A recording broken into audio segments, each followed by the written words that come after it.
Coming up, it is time to answer all the questions you've asked about the Apple Vision Pro. Yes, you've sent in questions about the way that it fits, how it works, what the performance is like, whether it's worth purchasing, and so much more. So stay tuned for answers to everything you've asked.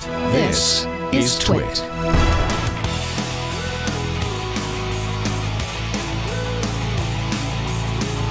Hello, I am Mikah Sargent, and today, as promised, we are doing our Q&A, our questions asked and answered episode, all about this, the Apple Vision Pro, the thing I'm wearing on my face right now that, because I'm wearing on my face, is somewhat masking my eyes.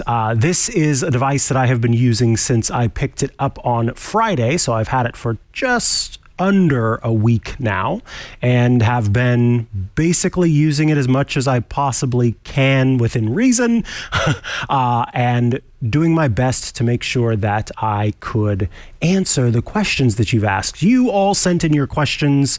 If you are Club TWiT members, you sent those to us in Discord. If you, maybe you are, and you've sent them to us elsewhere, but I have gathered those together along with the help of some folks here at TWiT, and I plan to kind of break it down in some categories as we talk about what you need to know about the Apple Vision Pro. I should say, not even what you need to know, what you wanted to know about the Apple Vision Pro. Hey, that rhymes. All right, so with that in mind, I am going to bring over my little video here. This is a Mac. It's essentially a virtual display of my Mac. And so if I look down, you can see that the MacBook Air here, the screen is not on. That's because, boop, we've popped it up here and we're doing it. So to start out, let's talk about the device itself. Even before we get into the technology that's built into it, there are some questions that people have about kind of comfort and wear. So let's kick it off. Is the Apple Vision Pro heavy? We had one listener who asked, what is the weight actually, like on the head? How long are you able to wear it before it becomes too much? Now, in answering this question, I think it's important to understand that everybody's experience is going to be different. When Apple first showed off the Apple Vision Pro, they showed it with what they called the Solo Loop. This is a band that would go on either side of the Apple Vision Pro and wrap around the back of the head. And it has this little wheel on it that lets you tighten or loosen the orange little strings that are connected to it, right? And so this would go on the back of your head and it would kind of pull it tightly to your face. Well, then they introduced the dual loop band, which is what I'm wearing on my head. And I and many others have found that the dual loop band is a much more comfortable experience. However, despite the fact that it is a much more comfortable experience, for me, it has been overall an uncomfortable experience. I have worn this for as long as it took to watch 2.5 movies. So, 2, 3, 4 hours of wear. And I found it to be something that has caused tension headaches, that has caused my cheeks the cheekbones in my face to start to hurt. Anytime I take this off, there's this little line across the top of my nose where this headset is kind of weighing down. And I also have a line across the top of my forehead where it's being pressed up against my forehead. Some folks have claimed that they've been able to wear this all day, 10, 12 hours. And I say more power to them. I think that's incredible if you're able to. But in terms of the comfort for me, it has not been a comfortable experience. And I have heard that from other folks who've used this. When it comes to the sort of duration at which I'm able to wear this, I would say comfortably for me, I want to take it off after an hour at most. The next question, does the Apple Vision Pro feel secure when you're wearing it? A listener asks, does the strap feel as secure or comfortable or more secure and or comfortable than others with headsets as you rapidly look around? So this is kind of talking about if you were going to be doing something that involved a lot of movement, particularly there are some fitness options that you have in Meta's Quest and in other headsets. And so to answer the question here, does it feel more secure and comfortable? I would say no, it does not feel more secure or more comfortable. One of the interesting choices that Apple made with the headset, with the Apple Vision Pro, was to make the light seal, which includes the light seal itself and the cushion, the device that's kind of behind it that actually presses up against your face. Both of those portions are magnetic. And so they attach to and here we've got, this is great. We have another device so I can show you that this will actually kind of connect very easily. So, okay, good. So this light seal cushion has magnets on the back of it, and then the light seal itself also has magnets, and so it comes off and snaps in. Now, because of that, you are actually instructed not to grab the Vision Pro anywhere near these two pieces, because if you do, you could risk having it demagnetize, essentially, for the magnets to come apart and for it to drop to the ground. And I have found that means that sometimes when I'm adjusting it, the light seal will come off and it just feels a little bit odd. I'll have to kind of move it around a little bit more to lock it into place. So overall, I don't feel like it's more secure. If I'm moving my head around, it kind of moves around. The only way to improve upon that, of course, is to make it tighter. But in doing so, it makes it less comfortable. And with the other headsets where there's more plastic and less glass and metal involved, I found that to be a more comfortable experience. So yeah, I definitely say that is one of the downsides of this otherwise incredible piece of technology. Another person, let's see, it says, what's it like to leave the Apple Vision Pro view? The listener asks, what is the feeling after taking off the Vision Pro? How long does it take to adjust to not having all the stimulus and the information around you? This is a great question, and this was one that I particularly wanted to pay attention to because I am a person who, if I go to a theme park and I go on roller coaster rides, the night after or the night of having gone to a theme park, I can close my eyes and my brain still kind of makes me feel like I'm on a roller coaster. I have this feeling of movement that exists only in my brain, as if I am, going up and down a roller coaster. And so I seem to be particularly sensitive to the brain kind of holding on to these experiences. And to a certain extent, I have felt that with the Apple Vision Pro, but not as much as I have with other virtual reality devices. When I take it off, I don't have the same sense of having to kind of readjust how my eyes are gazing out into space or looking closely in space. And I think that that's attributed to the overall quality of the OLED screens that are built into this, the OLED displays that are built into this. However, although my brain adjusts or my eyes adjust quickly to that experience, whether I'm in or out of it, where my brain takes some time to catch up is I find myself wanting to bring some of those gestures that I have into real life. So I may, for example, look at my television and think I can pinch the corner of the window and make it smaller or bigger. I may want to swipe and tap on things by pinching my fingers together. Those are the gestures that you use when you use the Apple Vision Pro. So that takes some catching up, but it's not so much that it doesn't dissipate after, 30 minutes at most. I've not had an experience personally where I'm constantly stuck in this idea that I'm still wearing the Apple Vision Pro. And maybe that's one of the upsides of this thing being so uncomfortable to wear.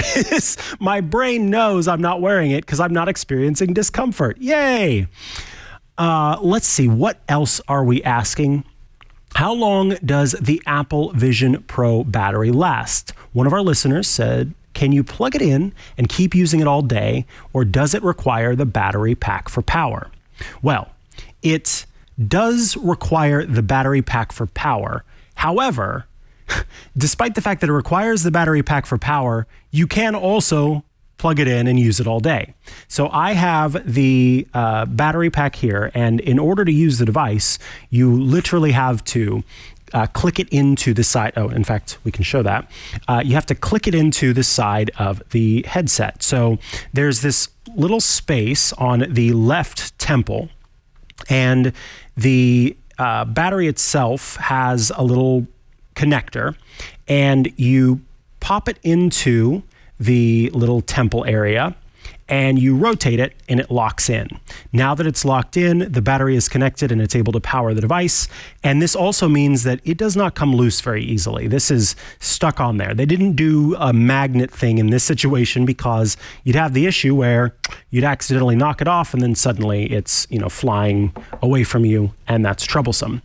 What they've done to give you the ability to power the device all day is they have put a USB-C port in the top of the device. So here you can see I currently have the Apple Vision Pro plugged in to a USB-C charging device, and that is providing consistent power for the Apple Vision Pro. If you unplug this, then of course you're just rocking battery power, and then you will not be able to kind of keep it running all day. There were some questions about the placement of the Apple Vision Pro's battery port charging port being on the top, and this gives you an idea. I've got it in my back pocket right now. If it was on the bottom, it would be a much more complicated experience of being able to keep it fully charged while I have it in my pocket. With both of the spots on top, the cords kind of can come out of the top, and I can keep using this. All right. Those are some questions that folks had about comfort and wear. Let's move on to talk about visuals and sound. So does the Apple Vision Pro work in the dark? A listener asks, how well does it work in a completely dark room or a semi-dark room?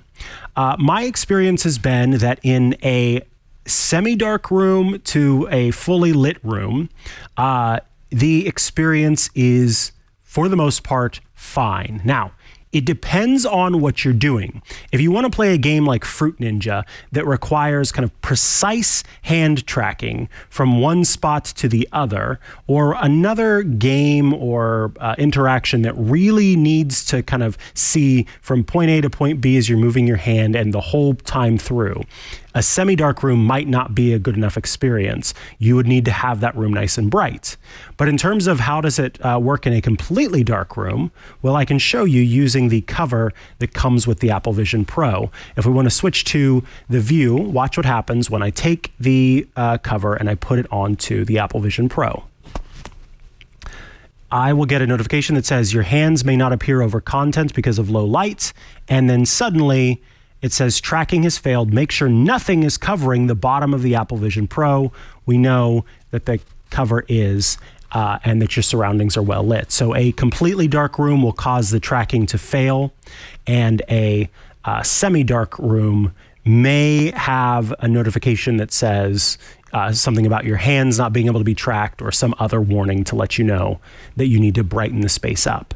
I was talking to Anthony Nielsen before the show, and we were talking about watching movies, because folks might want to watch movies in a dark environment. And in some cases, maybe you want to lay down at night and watch a movie kind of on your ceiling.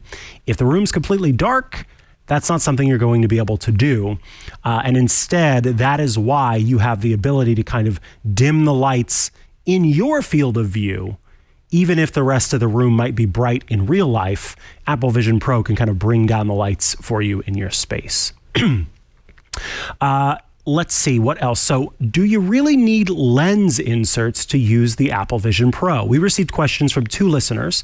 If you wear glasses and you don't have the Vision Pro Zeiss lens, does it really matter if you're just trying it out for 10 minutes? And is it really necessary to use corrective lenses? I assume with a screen that close to your eyes, it would be fairly clear. Good questions. And I spoke to some folks who typically wear glasses or some other corrective lens, who were making use of the headset.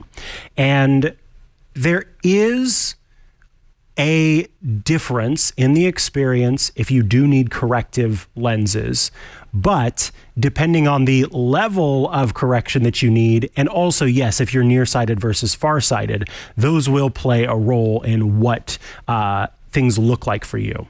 So it's what's important to understand is that there's a lot going on when it comes to the Apple Vision Pro.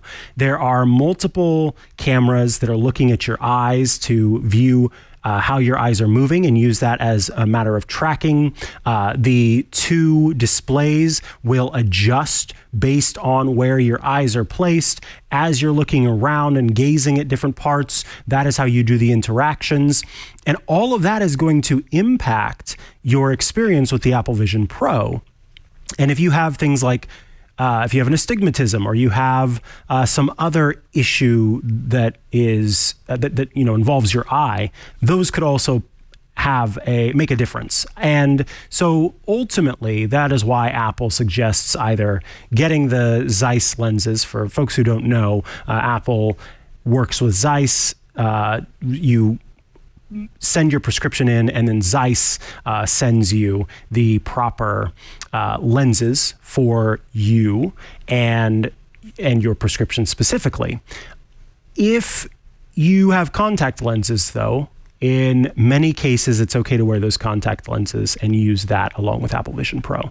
So if you're just trying it out for 10 minutes, basically, if you're wondering if you can go do the demo and not have glasses, I would say go do the demo, because they can, at the store, take your glasses and put them into this little machine that determines the prescription and provide to you during the demo some temporary Zeiss lenses as inserts. So if you're just thinking about doing the demo and you want to try it out that way, you might as well.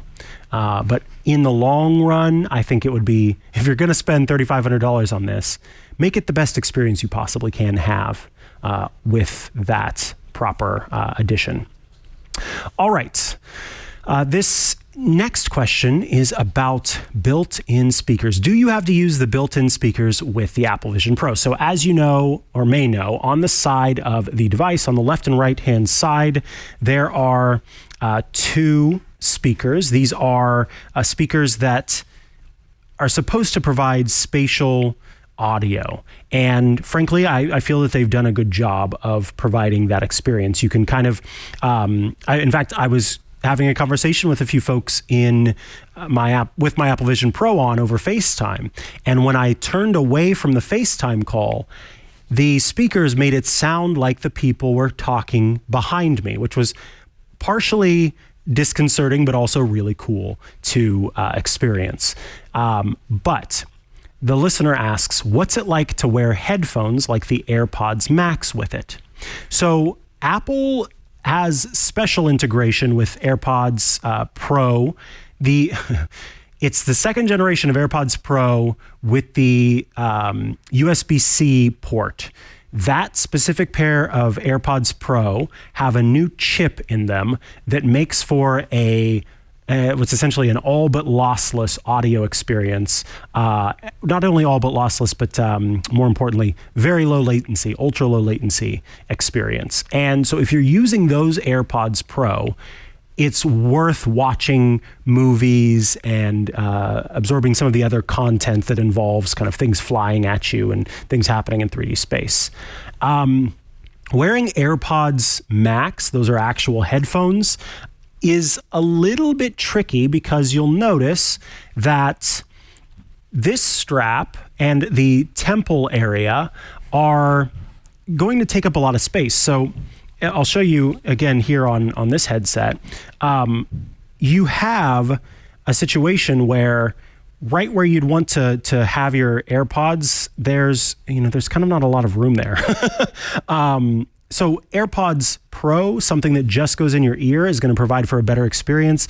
And again, if you use Apple's devices, you can just pop those in and you'll automatically get a notification on your Apple Vision Pro that says connect to those AirPods.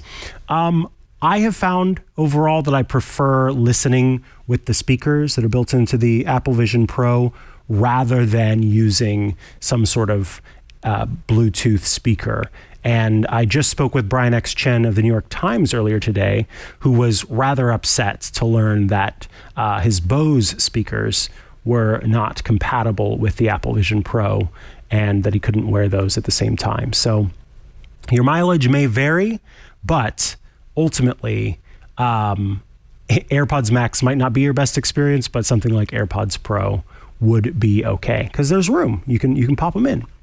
And then an interesting question, can you share what you're seeing on Apple Vision Pro with others? Now, this specific question is not about what we're doing here, where I'm sharing my content with all of you. The listener asked, can you send the point of view of one Vision Pro to another and vice versa simultaneously so that each person sees only what the other would be seeing? If possible, there are opportunities for interesting games and cooperative experiences, as well as an artistic exploration of people's perceptions, seeing yourself as others see you in real-time 3D. Now, I do agree that it would be kind of cool if I could have another Apple Vision Pro user wearing this and they could show me what I look like to them in Apple Vision Pro. However, it would also be one of the most nauseating experiences I think I would ever have. If you are watching this live stream and you're watching the video of what's coming out of this device, you'll notice that as I'm talking to you, my head is making subtle movements, subtle changes, and that is causing that view to shake up and down, shake left and right. Because it is literally my head and my body that is moving like that, I am not getting sick in the experience because for my brain, it looks like how it should look. Things are moving up and down and my eyes are glancing at things as they should. But for you outside of this, your head is not moving in the same way that mine does. Your voice doesn't cause the vibrations that my voice does. And so it would be an incredibly disconcerting experience that would likely trigger the brain's reaction to start to make you feel ill. So no, as it stands, you can't send the point of view of one Vision Pro to another. And I don't know if that's going to be something that they would ever add in the future. Moving on to performance and multitasking. Can you have multiple Mac screens running in Apple Vision Pro? One of our listeners asked, can you use the Apple Vision Pro with DaVinci Resolve with multiple windows for video editing? This was an early question, and many of you likely know now at this point that you can only have one external Mac display. I currently have one Mac display that is mirroring what is on my MacBook Air. And if I look down, as I said before, the screen is black. It's not as if I could have this screen running and that screen running at the same time. No, I've only got this screen available to me. I could, if I wanted to, open up Final Cut Pro or DaVinci Resolve on this and do editing. Would I want to? No. Would you want to? Maybe. I know that I wouldn't want to take the time that it would take to do editing inside of this space. That said, I have now seen 3-4 different people who work in the kind of movie entertainment industry space talking about using the Apple Vision Pro for not video editing necessarily, but for feedback regarding video. So perhaps a director is in another location and they are working with the graphics team who's in a different place. They could put on the Apple Vision Pro and kind of meet with the person in virtual space and see the 3D generated creature that they're working on and give feedback. And there are compelling use cases for that. But in terms of being able to have multiple Mac screens running at once, that is simply not possible. If you are okay with having your main Mac screen being your only Mac screen, I should say, being devoted to whatever tool it is you're trying to use on your Mac, and then all the windows you want are surrounding it, that is a possibility. Because right now I have what might look like to some people is just another Mac window up. But no, this is an app that is for iPad OS that I have launched and is available to me as the Discord app. So in that way, you can have multiple screens, just not multiple Mac screens. All right. The next topic. Does it make sense to use Apple Vision Pro with a Mac for productivity tasks? We have 2 questions here. Is it practical to use Vision Pro with, say, an M1, M2, M3 series Mac to prepare and deliver a keynote or PowerPoint presentation? And does it feel like the Vision would make a great display to consolidate all of the windows and screens you'd have open around you? I'm going to answer the second question first because we've kind of talked about this. It is quite a good display to consolidate all of the windows and screens I'd have open around me. Now, you'll notice that I said quite a good display. I didn't say a great display. And again, that is because I've noticed that depending on how I have it strapped to my head, whether there's any humidity in the air, whether I accidentally brushed up against one of the lenses while I was putting it on, therefore putting a smudge of oil on it. If I'm, sweating, if there are all of these things, did I pull the strap tight enough? All of these things make a difference on how clear the view is on the screen. And so right now I've really got pretty close to me the Mac window. And I'm doing this to kind of show that the text is relatively crisp, but it's not the crispest I've ever seen. And part of that is because of the foveated rendering. That is the way that the view is shown to you in such a way that the parts that are not kind of central to your vision are blurry, because that's actually how we as human beings see things anyway. And so when you have something so close to you, and you're looking at parts of the text that would otherwise kind of be blurry, then it starts to add a bit of a blur to it. So when it comes to being a great display to consolidate all of the windows, it is in the sense that I can have so many stinking windows as long as I have the apps that support that ability. But if you're looking for a great display that is going to blow away that super high resolution display that you have, again, it's just going to depend on whether you've put it on precisely right, and if it's perfectly clean, and if you're in a bright enough room, et cetera, et cetera, et cetera.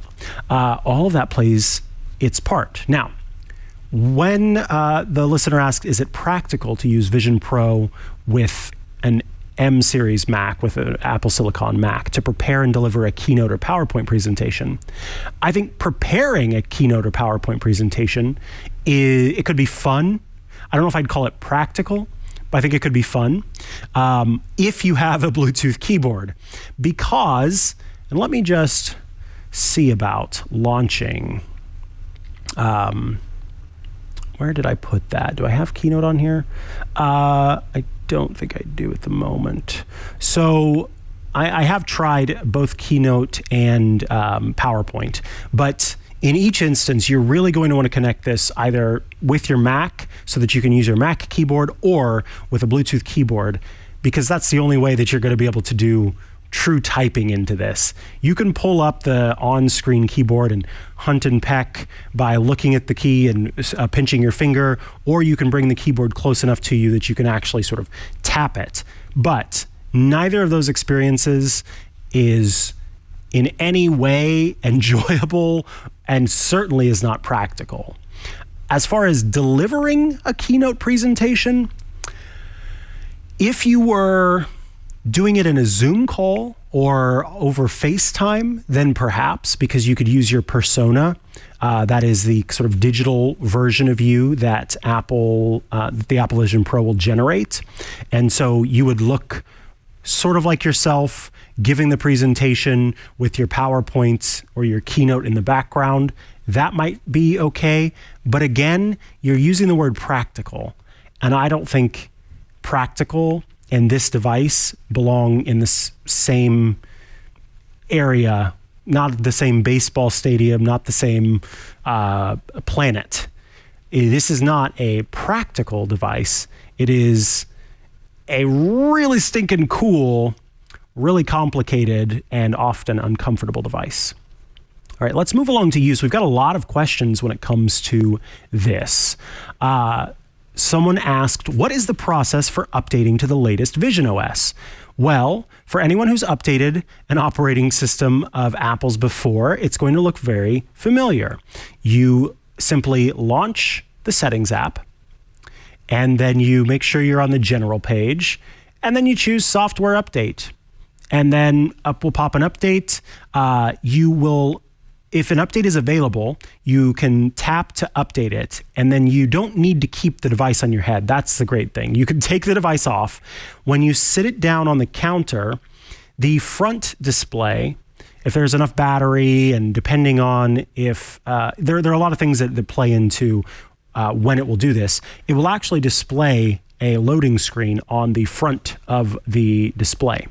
And so that way you can kind of get an idea of how long the software update is going to be taking, which is kind of a handy thing to be able to see where it is. So you're not putting it back on, taking it off, putting it back on, taking it off. It's rare that this front display, the eyesight display, is used for anything other than showing eyes or showing this weird flashing blue thing that's happening right now. But on occasion, yes, it will display the Apple logo and then also a loading screen whenever it is installing a new update. And I think that was a really clever thing for Apple to do because, again, you don't want to have to keep putting it on and taking it off again. All right, next question. Can you hot swap batteries? How easy would it be to accidentally disconnect the external battery? No, you cannot hot swap batteries. If you take off the battery from the temple connector, it will disconnect your Apple Vision Pro from power, and your Apple Vision Pro will power down. That is so much the case that Apple actually lists it as one of the ways to turn off your Apple Vision Pro in the user guide for the Apple Vision Pro. There are multiple ways you can power this thing down, and one of them, they say, is to disconnect it from power. Now, how easy is it to accidentally disconnect the external battery? I'd say it is rather difficult. I have not, in the course of my using it, had it accidentally disconnect.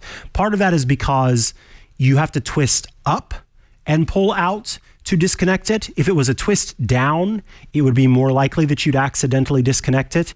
But the tension is such that you're already, the cord is more likely to be being pulled down. And so you'd really, I don't know how you would do it because there's not enough, the cord is also too flimsy, although it's quite rigid. It is not rigid enough that I could just press up and cause that to unclip and fall out. It's really in there, and that's by design. Can you use it with a USB hub and power the device? This is a question that I'm going to interpret as, can you plug anything else into it other than just power and power the device? No. Remember that it's only a proprietary connector that gives power to the Apple Vision Pro. If you are an Apple developer, and you spend, I think it's $199, you can get the developer strap. What that does is it replaces the right temple strap and has a little USB-C connector that you can then plug into your Mac. It's specifically for developers who are trying to do high graphics things. It's not a USB hub. You can't, send stuff to the Apple Vision Pro. And in fact, in many cases, I saw developers who did purchase this thing complain that because that USB-C connector is still USB 2.0 speeds, the Wi-Fi that was built into it was much faster in transferring things from and to the device. So it's almost not worth even bothering with that. Now, there's a kind of a big question that has some underlying questions. So I love this. It says, would this be a good product to have in a classroom? How feasible would it be to pass around to different students? Does everyone need to go through Face ID configuration each time? How easy is casting? Kids love to see what you're looking at. So let's start from the top. Would this be a good product to have in a classroom? If the teacher was using the device and was looking, for example, at a model of a heart, then and showing it to the students via casting, which we'll talk about in a second, then maybe this would be a good device to have. And so I'm going to, right now, I have this 3D model of a heart, and you could imagine showing students the different portions of the heart. Maybe, you're using an app where it's actually beating instead of just being a stationary item. And you could get in real close and talk about, here we've got this part of the heart and these arteries that are on the outside. Well, these are the veins, of course, but the blue, the arteries, if I can grab them, they're in the table, so they don't want me to grab them. There we go. Look like this, and this is how they wrap around the heart, and this is how you do a heart stent procedure. In that sense, yes, I think that this is a really cool potential use case for teaching. But when it comes to having it be used with different students, you heard what I just mentioned about how, and I actually brought this up on This Week in Google yesterday. I almost wish that I could hire someone from Apple who was just there to put this thing on my head every time I want to put it on, because every time I put it on, I'm wondering, am I wearing it exactly right? Should this top strap be a little bit tighter? Should I be loosening the back strap? Should I be using the other headset or the other strap? Maybe this light seal isn't the right light seal for me. Maybe it should have been this. Do I need this light shield cushion, or do I want one that's thick? There are all of these little fit changes that make a difference in your experience. And it's just too much that you can imagine passing this around to different students would run the risk. Now, depending on the age of the students, that was also a factor. If you're passing this around among even middle schoolers who are still getting used to, they're still growing, and your depth perception changes, and how far away your arms are from you changes, and I just can't imagine passing this around and hoping against hope that it doesn't fall to the ground and break into a million pieces. I think that passing it around to different students is not incredibly feasible, not least because when you pass it to someone else, whenever you turn on guest mode, and I'll show what that looks like. I go up to the top screen and I choose Control Center, and there's this little icon that shows guest user. When I tap on this, I'm then presented with a screen that says you have 5 minutes to pass this over to a guest. Within that time, you pass it over to the guest, they strap it to their face, and each time they have to go through a setup process. They're presented with the instructions to scan their hands. So they hold their hands out in front of them to scan the hands, and then they are presented with dots on the screen. And if you watched my unboxing, you will have seen that, because you have to go through that in the initial instance. And you look up and you look around and you sort of click on these little dots, and it's kind of teaching you how to interact with the system. But having to do that with each student means that it would be taking up so much time just getting someone new started on it. Plus, again, this is a super personal device. It is plastered right to my face. So there'd be a lot of cleaning involved with that. It's just, the question is, how feasible would it be to pass around to different students? I would say not very feasible. It would take a long time. It would be risky to the device. It would be potentially risky in terms of health. And so I don't think it's a good idea. And then you ask, does everyone need to go through Face ID configuration each time? I think this was not asking, because there's no Face ID on this. This does ocular ID.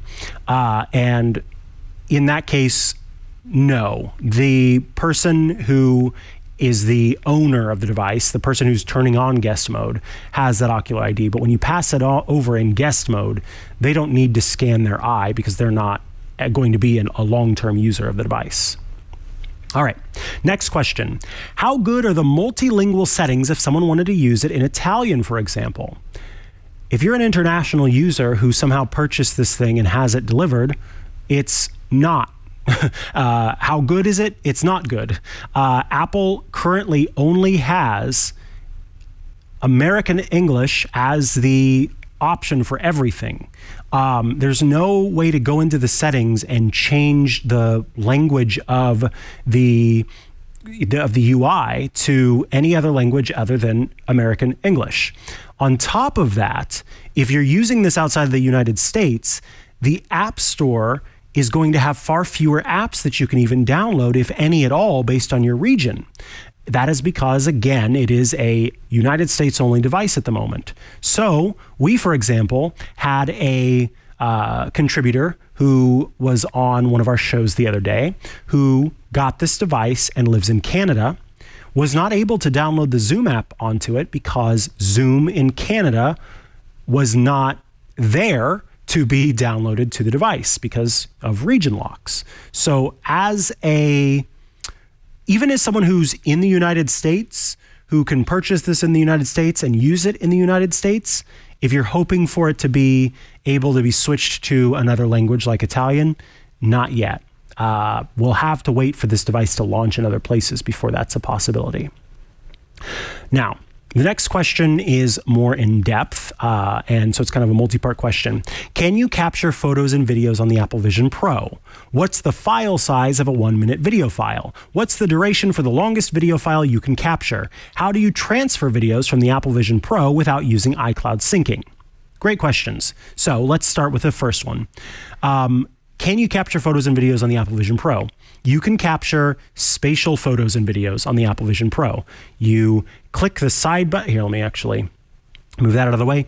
You click the side button, which is on the top, oddly enough, and you can either choose photo or video by glancing down at the two options, and then you simply click the button again, and that captures a photo in that case, or I can switch over to video, and I can hit that capture button and it will start recording a video. And you're meant to keep your head very still. A little yellow pointer kind of appears in the middle of the screen. And as long as that stays where it is, you'll notice that if I move my head, it makes another pointer kind of appear, and I'm meant to bring my view back.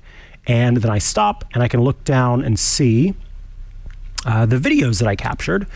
So here we have the photo, and it's going to look a lot like what's around it because that is what it is. And the video will also look like that. Now, let me get out of this to answer the next question, which is, what's the file size of a 1-minute video file? So I captured a 1-minute video file. It was just over 200 megabytes for a 1-minute video file. What's the duration for the longest video file you can capture? The duration for the longest video file you can capture is however much space there is left on your Apple Vision Pro. I tried recording a video for a very long time, and I was sitting there holding my head very still for a very long time, and it never stopped me.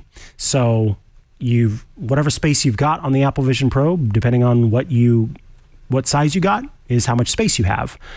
Importantly, it's only capturing spatial video and spatial photos. If you want non-spatial videos and photos, you need to have another device like an iPhone, for example. And then last but not least, how do you transfer videos from the Apple Vision Pro without using iCloud syncing? So in this case, the listener is asking, look, I know that if it gets moved to my photos library, I can take this video and move it, or wait for it to sync and send to another device. I don't want to do that. Instead, what I want to do is send it to someone else. So I launched the Photos app here, and I will tap on the most recent video that I took. I'll hit pause. I'm going to look up in the top right. It's my favorite button, the More button. I will tap on that, and I will choose Share. And now I can airdrop this. So I simply can tap on airdrop, and oh look, there's Anthony over there. I could send it to Anthony. I could send it to my MacBook Air.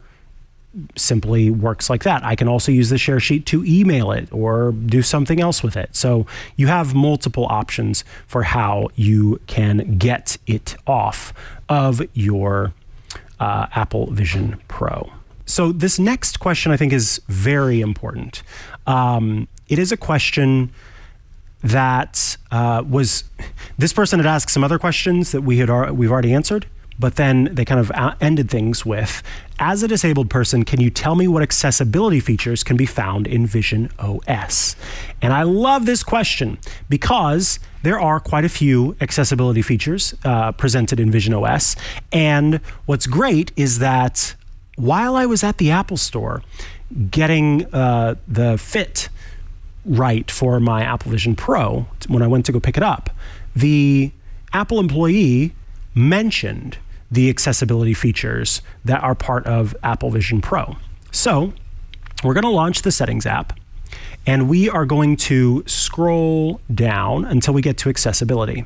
And let's talk about some of these features. So for folks who use accessibility features on other Apple platforms, VoiceOver will be very familiar to you. It works the same here. VoiceOver is the way for the system to kind of read to you what you're currently focused on. So on an iPhone, it will read different windows. It will talk about what menu button you have selected, etc.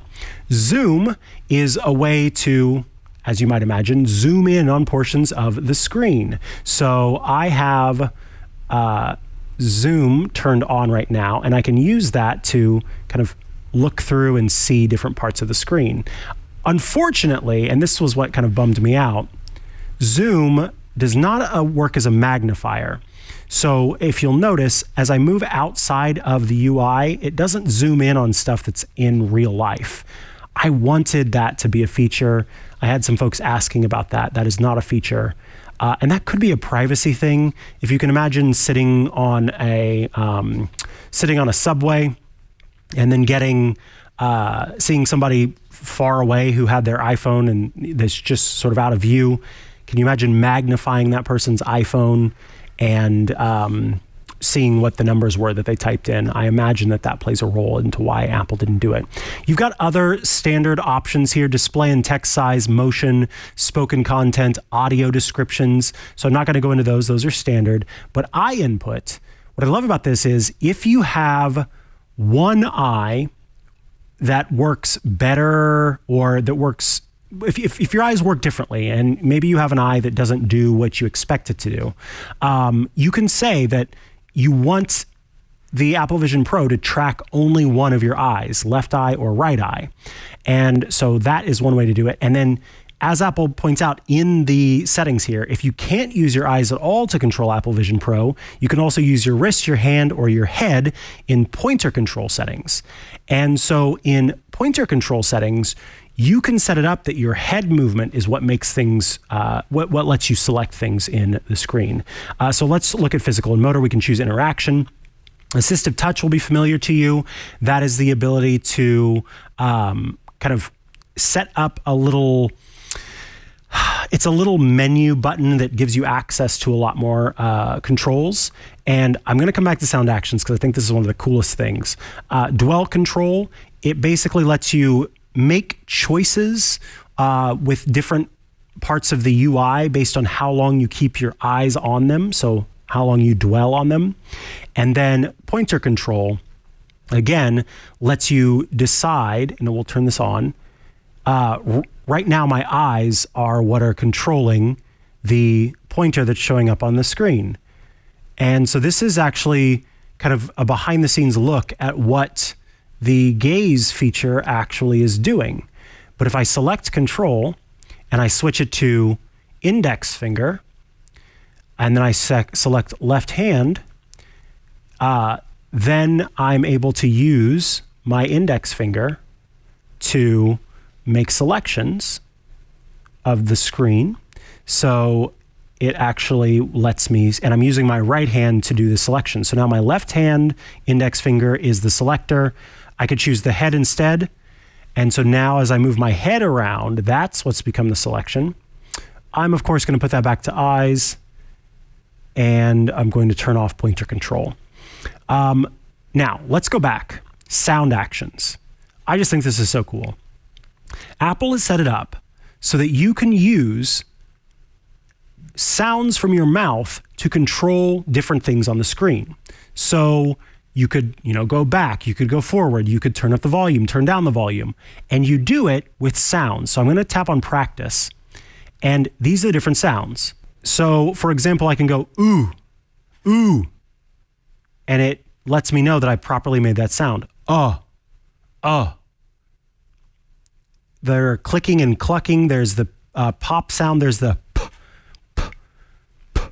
p sound. There's sh, sh. And each of those sounds I can set to an action that would allow me to control different parts of the system. I just think it's so cool what they've come up with, the different options that are available here. You have your switch control, which for folks who use devices that help provide interactions with the system using switches. Voice control, which lets you use your voice to do so. You can make some changes to the digital crown, like how long it takes for a double tap to be suggested. Keyboards and AirPods and Beats, that's all kind of the same as what you'll find on other systems. Hearing devices, that lets you connect made for iPhone hearing devices like certain hearing aids. Sound recognition, that works the same as other systems. Subtitles and captioning is the same. And so I'll just go into audio and visual, and you can see that for the most part, this is the same too, including turning on background sounds. So most of what you're going to find is going to be in that physical and motor section and that vision section. But Apple has, in a big way, made sure that there's a lot of accessible technology built into the Apple Vision Pro. All right, we're nearing the end here. The next category is third-party experiences. A listener asks, please let us know how the in-Safari experience is for Netflix and YouTube on Vision Pro. It is what you'd expect, is what I will say. It is smart enough to, let's see. It is good enough that you can watch YouTube videos and, take them full screen. So let's just, we'll do this. I'll make sure, hopefully it stays muted here. Yeah. So I'm on YouTube and I can hit the full screen button and it takes up the screen as if it was a video screen in front of me. I can downsize the window. I can, view YouTube. I can turn on theater mode. It looks like you're using Safari in a browser. You're using YouTube in the Safari browser. It's nothing special or unique. I have actually used, more than anything, I've used Hulu in the browser, and I found that to be an easy experience. There was nothing it didn't feel like I was losing anything by using these apps in the browser. Google says that, or I should say YouTube specifically says that they will be coming out with an app for YouTube at some point, but that's just on their kind of future plans list. We don't know yet when that's going to happen. Up next, are there games? Yes, there are games on the Apple Vision Pro. There are several games. I don't even want to say lots of games. In the App Store, you have different games you can play in Apple Arcade, including the app called Synth Riders, which seems to be pretty popular. Jetpack Joyride, Cut the Rope, Super Fruit Ninja, What the Golf, Game Room, which I actually will talk about in a second. That was kind of fun. And then Stitch, which is a game I've covered before on iOS today. Game Room is a little experience that lets you play board games and card games with your friends. So I was able to play the card game Hearts in kind of a virtual space where the card table's out in front of me. I played Battleship as well. Those experiences where you're kind of still using the built-in interactions that Apple has set up, you're pinching, you're dragging, you're moving, those are great. When it comes to some of the games that try to introduce their own gestures, I think we're still in the early days there. They need work. They're kind of buggy. Fruit Ninja, Super Fruit Ninja was overall a huge disappointment because although at some points I was able to cut through fruits, at other times it would just completely lag and I couldn't chop through the fruits that were in front of me even though I know I chopped them. It ended up being a frustrating experience overall. So yes, there are games, but remember that Apple calls this a spatial computing device. And I think we should keep that in mind.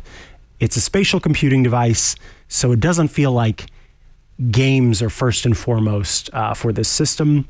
And I feel that, frankly, that is so far proven out in what games are available and how well they work on the Apple Vision Pro.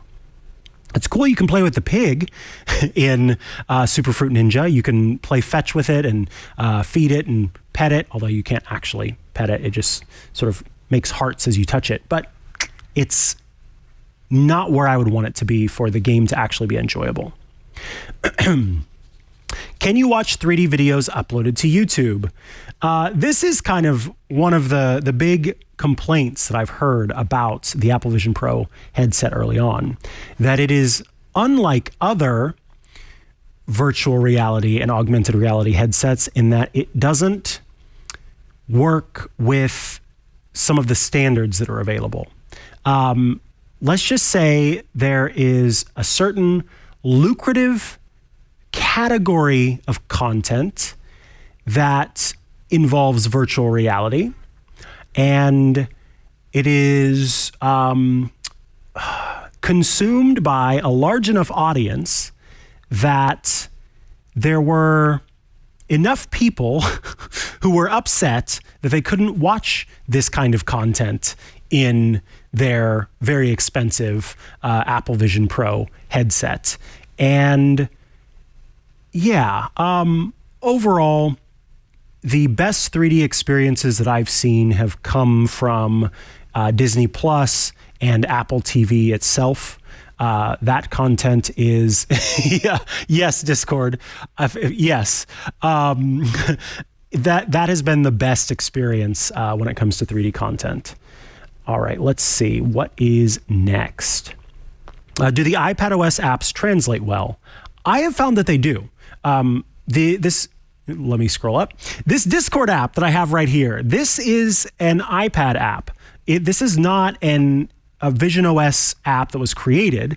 And in fact, what's kind of cool is that in your home screen, there's a section marked compatible apps. And the apps that are in here are apps that are iPadOS apps that have been converted into, or actually not converted. That's quite the opposite. They are just iPadOS apps that are now available to you on your Vision Pro. Because this thing can make sort of, I don't know, bespoke screens pop up wherever you want them, it makes sense that these would translate well. And in fact, I can, there's a little orientation icon in the top right corner, and that can convert this to a portrait view instead of a horizontal view. And I'm able to, use this as if it was an iPad. Look, I can grab it with my hands. No, not really. Very, very easy to use, very intuitive, and makes me feel like I have just a bunch of different iPads in front of me, although that's a pretty big iPad. It's quite nice. But yes, overall, I do think that the iPadOS apps translate well. This next question is a great one. Are the in-browser AR/VR experiences that are built on the WebXR browser API exceptionally better or worse on the Vision Pro compared to any of the Meta Quest headsets? And does Safari make you jump through any hoops to access those in an effort to steer you towards native apps? I'm particularly interested in seeing how experiences made with the A-Frame framework run. So, kind of a nerdy question, but let's talk about this. This is, again, we go back to these kind of open standards. There are some mostly open standards that allow folks to develop AR and VR content that is visible on the web. And luckily, Anthony has looked into this a little bit, and so we can kind of talk about how this works. And I will say this before we dig into it. For the most part, you can play with the VR stuff that's available on the web. Some of it doesn't work, and some of it doesn't work how you would expect it to. So once again, I'm going to launch Safari, and it's important to note that I did set this up ahead of time, so I'll show you how it's done. But let me see, what was it again? Was it V-Frame? A-Frame, AR. There we go, aframe.io. So this website has some different AR experiences. And essentially, when you go to the website, when you go to the browser and you launch this, you can view a few different things like hand tracking. So it's showing me kind of a preview of what the content will be. And if I look to the bottom right of the screen, I see a VR button. When I tap on that, I'm presented with a thing that says, hey, this wants to launch an immersive experience. Will you allow it? I say yes. And then it says it needs to use hand tracking. Are you going to allow it? I say yes. You'll need to do this every time. It's moment by moment. Then it's going to take me into a full experience here where I'm presented with a box in front of me, and you'll notice that it is tracking my hands. I can take my fingers and do thumbs up, But what I can do is tap to change that to a sphere, tap to change that to a torus, tap to change it to a box, and then I can pinch and make this smaller or larger. Whoops, it lost there. And I can change from dark mode to light mode. I click on the digital crown to pop out of that space.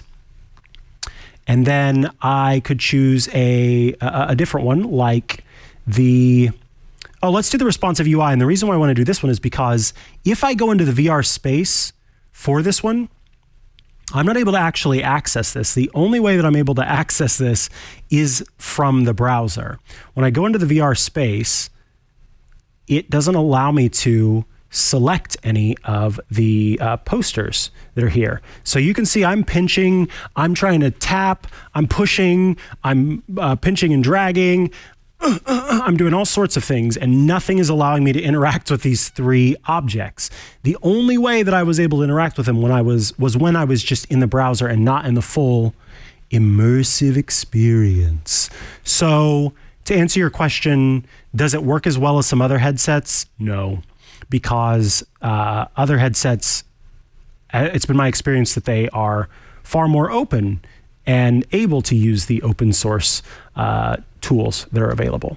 But that's an example of the A-frame stuff. We also looked at another one. Oh, and by the way, going back to Wear, this is really starting to give me a headache already. So let's look at how we get this working. We have to go into the Settings app. And one thing that I like about Vision OS that I'd like to see come to all of the other OSs is that Apple has created a drawer where all of the apps go. And so instead of on the iPhone where you scroll and then you keep scrolling after the apps have loaded, there's a special place where all of your apps go. We scroll down and we choose Safari, and then we scroll all the way down to the bottom and we choose Advanced, and then we scroll all the way down to the bottom and we choose Feature Flags, and then you need to turn on the experimental XR feature flags. If you don't have those on, I'll put this again, put it closer. So all three of those need to be turned on. And then you want to scroll close to the bottom until you get to the W's and make sure that the WebXR Augmented Reality module and WebXR Gamepads module is turned on. Now, even though I have the WebXR Augmented Reality module turned on, the online systems told me that it would only do VR, it wouldn't do AR. So that, again, this is all sort of experimental and beta, and so a lot of that stuff isn't available. So again, to answer that question, does Safari make you jump through any hoops? Those are the hoops you jump through. And is it better than other headsets? No. All right, we are here at the bottom line. First question. Is it worth $3,500? Does it improve your workflow or entertain you enough to justify the price? Who would get the most benefit out of it versus other devices? Is it worth $3,500? Yes. And what I mean by that is the amount of research, the amount of technology, the amount of glam and glitz and everything else that's involved with it means that in that sense, yeah, it's worth $3,500. But does that mean that you should buy it? Does it improve my workflow? Does it entertain me enough to justify that price? No. There's no way that, given my experience thus far with it, I would purchase it. And I struggle to say that a little bit because it does bum me out. I have periods of time where I'm using it and I really enjoy what it's able to do. But what it feels like is, it's almost like, so right now, we are working on going back to the moon. And in doing so, one of the things that needs to be done is that we need to redesign the spacesuit.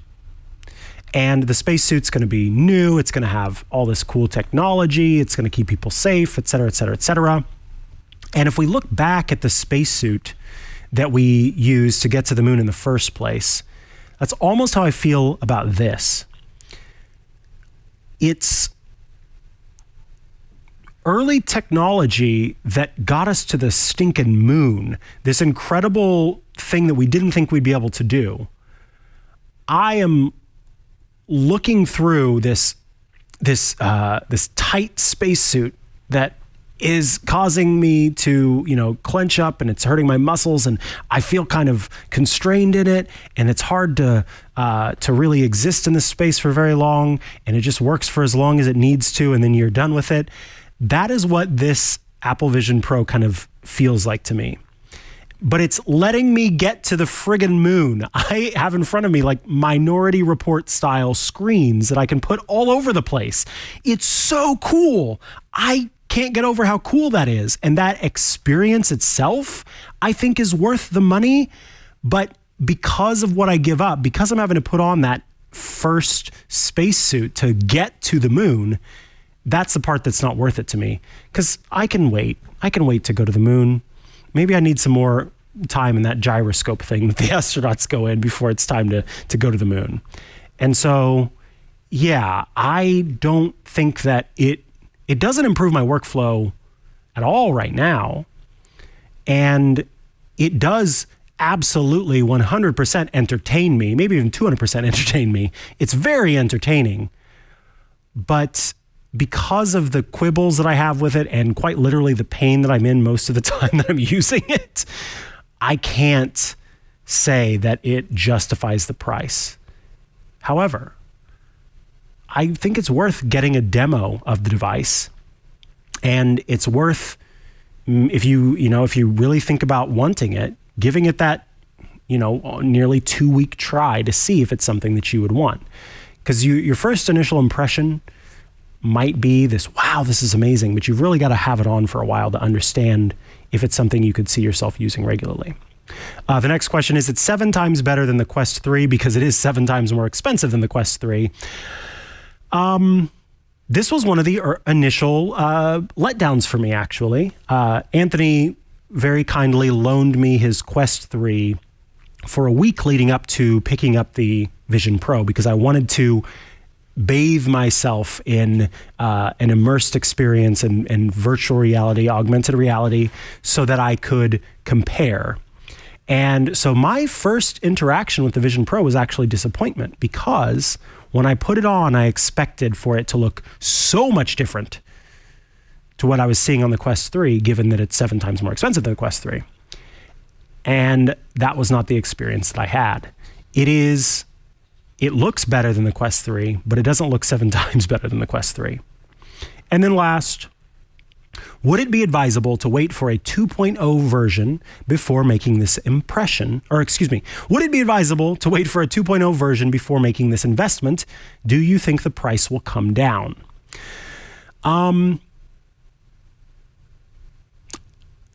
I think that we will see versions of the Apple Vision Pro that will not have as much technology, like the weird eyes on the front, and maybe not as much tracking, in which case then those won't cost as much money. I think that we will also see upgrades and updates, and there will be refurbished models as well. So in that way, I think that it's worth holding out if you are considering it. But everything that I've heard and all of the rumors seem to suggest that a version 2.0 is far, far, far in the future.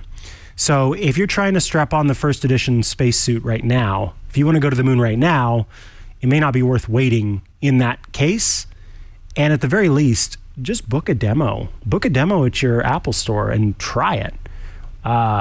Then you can decide whether it's a good investment right now. If you're asking me if I think it's a good investment right now, for me, no, it's not. By golly, it's very, very cool. And there are some points where it absolutely amazes me, but I can't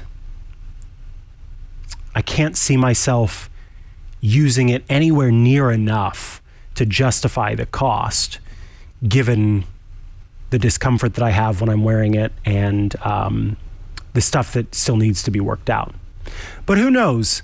Apple's WWDC is right around the corner, the Worldwide Developers Conference, where they will announce updates to Vision OS, and I may find myself scraping together as much change as I possibly can and finding a way to get this headset. And maybe by that point, someone will have come up with an idea on how to make it not give me a migraine, in which case I'll be, begging to have it back. But as it stands right now, it's a cool piece of tech that I don't want. That's my bottom line. And that brings us to the end of the questions that you wonderful folks sent in regarding the Apple Vision Pro. I will quickly look to Discord. Anthony, have you been watching? Were there any kind of quick questions I could answer from the Discord? I think you kind of covered pretty much everything. Okay, good. Folks, I want to thank you so much for tuning in to watch this live on the Discord.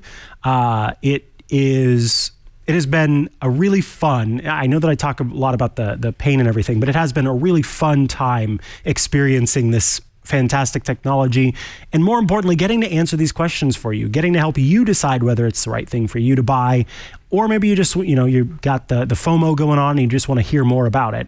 In any case, that is what we aim to do. Thank you all for your support if you are a Club TWiT member. And remember to tell your friends, twit.tv/clubtwit. And be sure to tune in for the other shows on the network, including Ask the Tech Guys, which I co-host with Leo Laporte. And we do that every Sunday, taking your tech questions live on air and doing our best to answer them. Goodbye to you, my club friends, and I'll see you later.